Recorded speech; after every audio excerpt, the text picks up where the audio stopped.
Hi, for this week's discussion on followership, I want to say that the very first time I heard the word followership, my initial reaction was a bit of a mixture.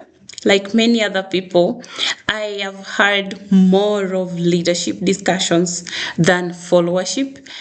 Leadership is usually connected with influence, vision, guiding others, being the point of contact in an organization. And because of all this, the word followership or follower can sometimes sound passive, as if someone is simply following instructions rather than contributing to ideas that are needed.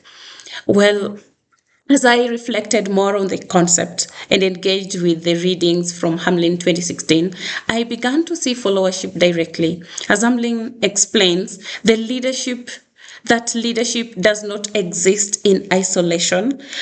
It is a relational process that depends on the interaction between leaders and followers. Leadership only becomes meaningful when people choose to support, participate in, and help move a shared vision forward.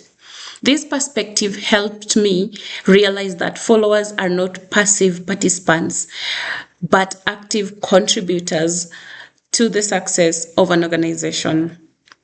To understand this concept deeper, I wanted to understand how others perceive it as well. And therefore, I asked three individuals for their thoughts.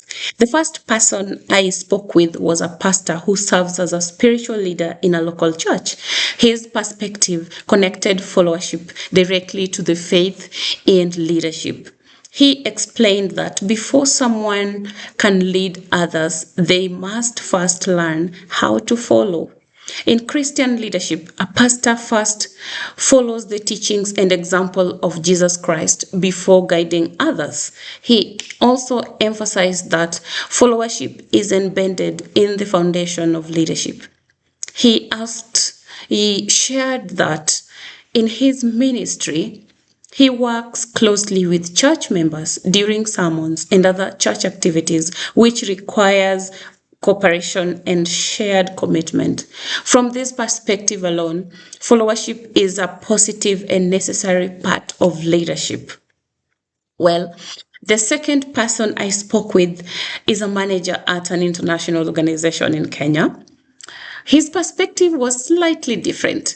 He explained that leadership often involves making difficult decisions that followers may not always be responsible for making.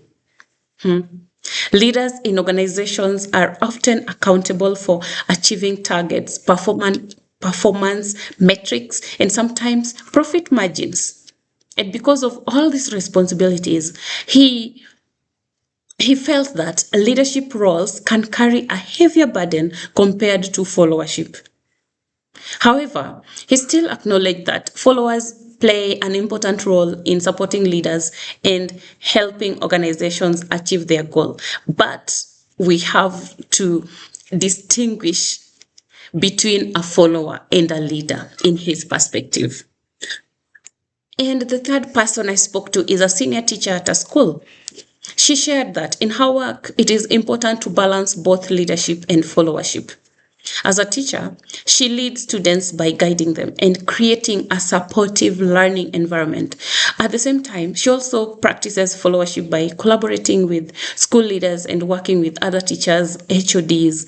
She also mentioned that under the new competency-based curriculum in Kenya, teachers are encouraged to be proactive in helping students develop practical skills and competencies. This requires teamwork, flexibility, and the ability to both lead and follow when necessary, especially when working with students from different backgrounds and capabilities.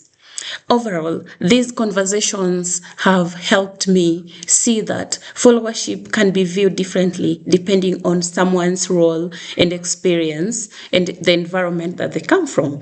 While leadership is often more visible, followership plays an equal important role in helping organizations function effectively.